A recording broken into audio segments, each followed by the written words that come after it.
in this video, we're going to talk Tesla and what could happen next week. We have a critical jobs report in which, here in this video, Citi is actually warning us that the payroll number could come in at 70,000, which would be seen as a massive bad catalyst for markets. The estimates are currently around 145,000 job ads. So any number like that could be really bad. Now, that would be bad timing because next Friday's jobs report, it would be, 1 week away from the robotaxi event on October 10th. And that's when the momentum really should be picking up for Tesla. So if Citi is wrong and the jobs report comes in okay, then you are likely going to confirm a larger rally for Tesla. Now, with that said, we have a lot of data next week. I will share that with you here in this video. And I think there is, again, a bias to have the data come in good before the election. And I think if anyone has their say so, that's exactly what will happen. So I'm not too concerned, but I think some of this could be concerning, especially the warning from Citi. And I think you need to hear it. But there was some news that came in to markets here towards the end of the day that did cause markets to sell off a bit in the second half of the day. Now, markets are extending the decline into the late trading hours, mainly following this news. Apparently, there is videos surfacing of multiple buildings being destroyed. Oh, that's really loud. And apparently, the leader of Hezbollah is missing. And this is sparking some concerns that maybe he is no longer here. And that's, well, potentially a driver to a larger conflict. Now, take a listen to this clip that says, we expect a weak labor market with only 70,000 jobs added. If we get a number next week of 70,000 jobs, markets are going to tank on that. Because if you factor in the revisions, you would actually be negative if the revisions were just average for last month.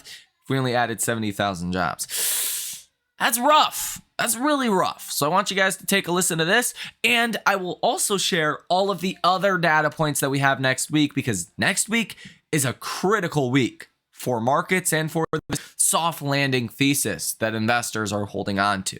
I asked this earlier, and I asked you the same question. What's at stake for this PCE report? We've heard from the Fed. They believe that inflation's moderating. They like the pace. They like the trend. They're really focused on the job market. So what's at stake?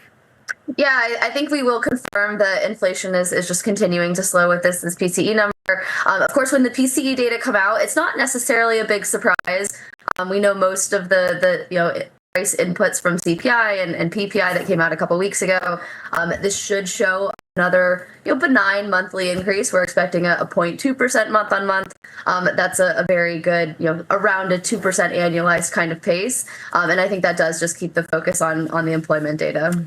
Benign is an interesting word. A lot of people are using that nowadays. Sometimes we get inflation reads, we call it benign. Sometimes we talk about the rate situation we're in with bonds. Some people say that's benign. I want to look ahead to something else that may be a bit more volatile. The jobs report coming up just a week from today. So how important is that, not only for the markets, but for the Fed?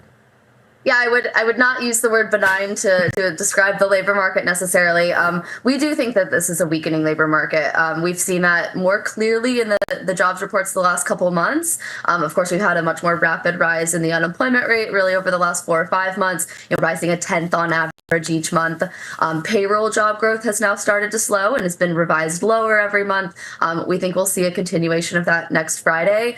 We're expecting a relatively soft 70K jobs added in September, expecting the unemployment rate to tick higher. And that is a pretty uncomfortable report for the Fed. All right. I want to hit on something else that I'm not really sure the Fed looks at. You tell me. The recent rise in commodities following that Chinese stimulus. That rise in commodities can also often be inflationary. Is that something that you think the Fed is monitoring? Will that at least potentially influence their decision coming up in November? Yeah, I don't know if we'll see the impact of that as soon as the November decision. Of course, we are watching the inflation data. It would be inflation that would derail future cuts. At this point, we are of course coming from a place of very high inflation, but we actually have seen some shipping costs rising this year, input costs rising, and it just seems like the US consumer will not accept further price increases. So even with those input costs rising, we've still seen goods prices falling, for instance. This does just seem like a soft demand environment, and that's what is leading to slowing inflation. All right, I want to get to your Fed forecast. So you're forecasting a 50 basis point cut for the next meeting coming up in November, and then after that, 5 quarter-point cuts. In your mind, does that mean that if we see that path, is that inflation continuing to moderate and the job market being soft? Is this us hitting the soft landing? I mean, this forecast, what's the scenario for the economy, for the markets, for the job market, if this does play out? Right. I would say that even the risk to our forecast is that the Fed could be front loading even more of this easing, because we do think that is coinciding with a further weakening in the labor market. And it does seem like Fed officials are just going to be pretty inclined to get back to at least closer to a neutral rate as soon as possible. The issue is we don't quite know where neutral is this time. So maybe as you're front loading some of these big cuts, at some point you want to go a bit slower and feel out where a neutral rate might be. But if it does look more obvious that the labor market is slowing, I would say the risk to even our forecast is that the Fed is cutting more larger cuts and cutting a bit faster. Oh, so you're saying the risk of the forecast is we might get a 50 basis point cut in December as well? Yeah, I can absolutely see that. We'll see the next 2 employment reports. Of course, we're going to get 2 employment data reports before the November decision. I wouldn't even be surprised if they could go a 75 in November. Of course, we're penciling in 50 basis points, but it's just going to be very labor market data dependent. Damn, if she is correct, you don't want to be in equities. She's saying that we could actually see a 75 basis point rate cut in November. If we get a 75 basis point rate cut, even another 50 basis point rate cut, yeah, the labor market is not going to be in a good place. And the markets are pricing in a 50 basis point rate cut for November, which is already assuming more weakness on next week's jobs report. And I think that's a pretty accurate take. Now, let's start off on Monday of next week. On Monday of next week, we don't have much. You get Dallas Fed Manufacturing Index. Now, the Kansas Fed and the Richmond Fed Manufacturing Index has missed big in the past week. Now we're going to get the Dallas Fed Manufacturing. Does that miss big again? If it does, the markets are going to start paying a little bit more attention to manufacturing and really factory jobs that could start to be lost in pretty big numbers. You will also get these Chicago PMIs. That will be important. All of that data coming out in the early morning hours. And then you get another speech from Fed Jerome Powell. The last speech we had this week, we didn't get anything from Powell yesterday. He did not comment on economic activity, nor did he comment on monetary policy. So that was a nothing burger. We could get another nothing burger next week. Now, Tuesday, you're going to get the ISM manufacturing PMIs. These things are expected to come in pretty bad at about 47.2. It could actually come in lower than that. We're going to get another employment reading out of that, some other statistics that go along with it, and I think markets will be paying attention to it. JOLTS job openings is going to be another big catalyst. Last month, we were at 7.67 million. We're expecting 7.65 million, so slight weakening on the job openings front, but from what I'm seeing in the actual economy and in the job market, you could probably come in well lower than that. And as Jerome Powell said, they don't want to see any more job openings come down, because if job openings do come down, then you're going to start raising the unemployment rate even more. That's not really something the Fed wants at this point. You will get ISM manufacturing new orders, prices paid, construction spending, employment, Dallas Fed services, all of that coming out at about 10 o'clock in the morning on Tuesday. Bunch of Fed speakers as well throughout Tuesday. Heading into Wednesday, bunch of Fed speakers as well. Couple bond auctions here and there, but that's pretty much it. Thursday, you're going to get ISM services PMI. Now, manufacturing's been in a bad place. It's getting worse.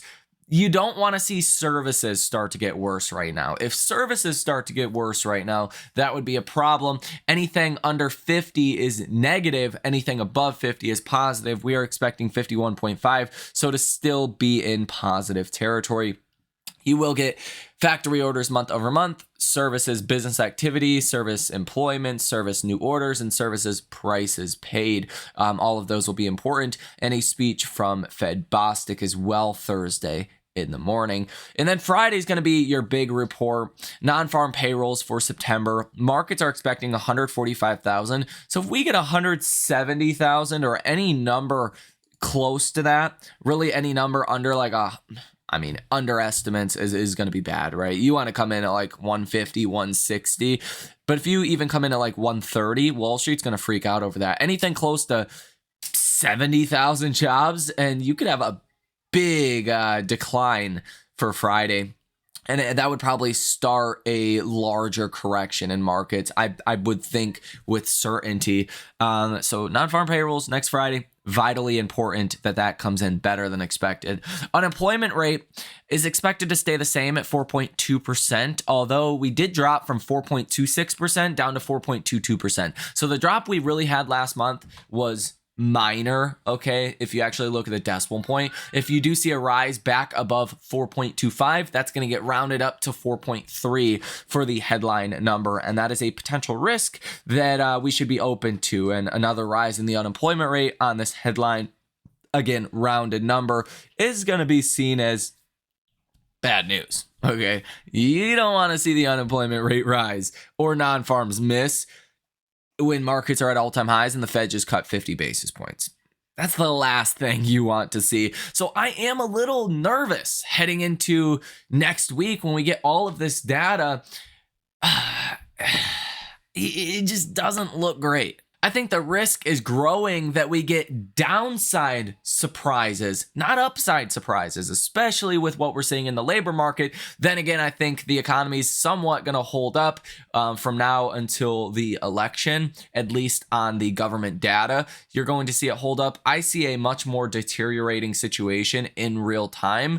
But, you know, that's kind of the worst thing that could happen during an election year, is to have the economy going down the poop chute. So I don't think anyone over at the Gov wants that to happen, or wants it to look like that is happening. Let's differentiate there. Now, with that said, this is going to be a critical week for economic data. This Friday's jobs report is going to be the biggest thing. If unemployment goes up, if that non-farm payrolls number misses, Wall Street's not going to like that at all, and stocks are going to sell off big, and Tesla is going to sell off big as well. Really, some of those recession fears would come about almost instantaneously if we had a really bad jobs report. Now, as you guys know, if you are viewers of this channel, in recent days, Tesla stock short sellers have actually been covering on a lot of their short positions.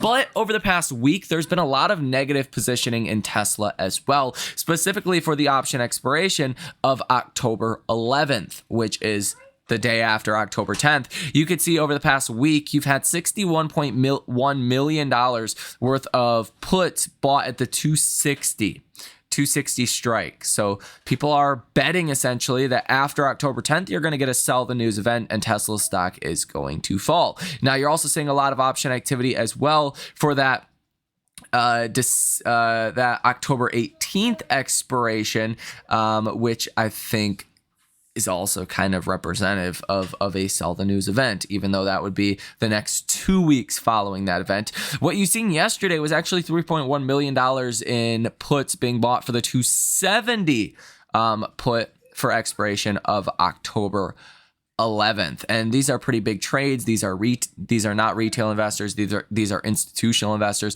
And I do think next week's data is going to be important for this, right? Because if next week's data comes in good, Tesla stock's going to rally. In my opinion, could rally between $300 and $320 pretty reasonably heading into October 10th. And at that point, you probably do get a sell the news event after October 10th. Now, if Tesla sells off, if next week's data is bad and you get a bad week before the robotaxi event, then it's possible Tesla stock could rally after that robo-taxi event. It really just depends how bad the data is. If Citi is correct and we get a number of 70,000 job ads, including that revision, you're going to be basically negative. The average revision over the past 12 months, you're going to pretty much be negative.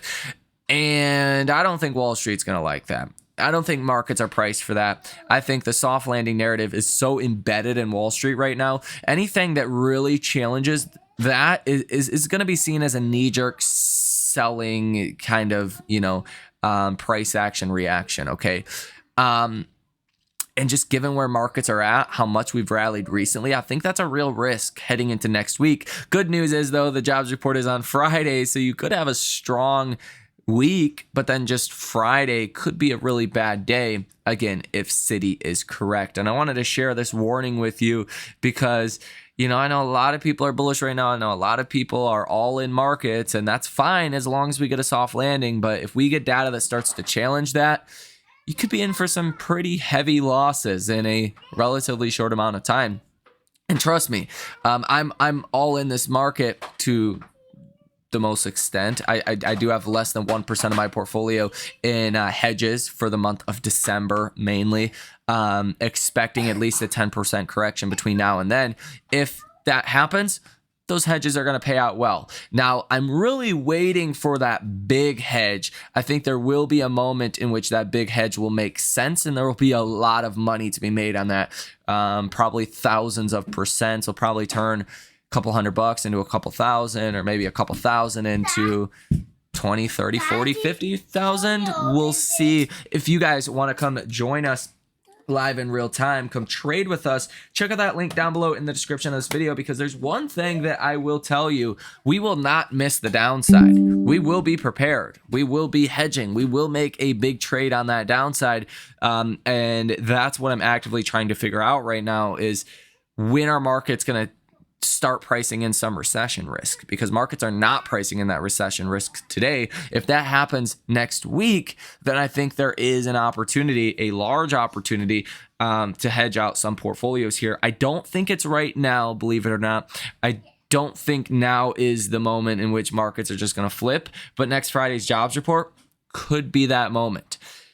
So I wanted to share this with you, give you a bit of a heads up heading into the weekend. Let me know what you guys think about this down below in the comment section. Hit the like button as well as subscribe to the channel if you have not done so already. You guys have a great rest of your day, and I will see you in the next one.